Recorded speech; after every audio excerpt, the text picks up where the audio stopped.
probably around I was 12 or 13. I had just moved to a new school and I started hanging out with the wrong people and I got involved with the wrong crowds.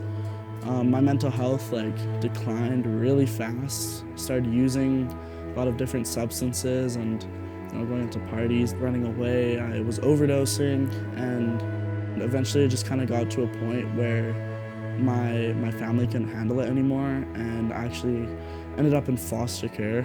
I didn't really have any hope in my life. I tried to take my life over 20 times. I really felt super lost.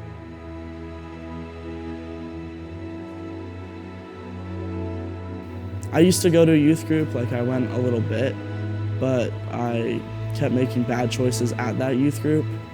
And a little bit later, I was just at a bus stop, and some random kid, probably a year or two older than me, came up to me and just asked for directions, and we actually needed to take the same bus. And we started talking, and he told me he was going to a youth group as well. And so he invited me to go with him, and I started going, and I definitely fell away from it for a little bit, but I had gained a really close community there. People were just so welcoming.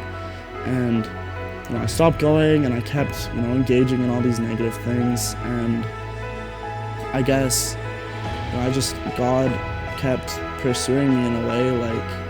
I couldn't put a word on it at the time, but I felt really called to go back to that church.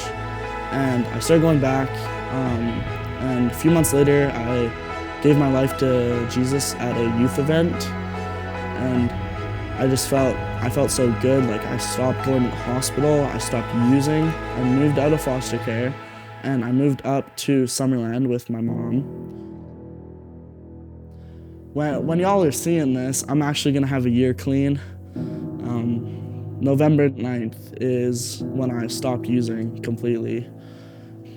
It was just so good seeing how God was working in my life. I didn't realize until a little later that there was a reason I was alive.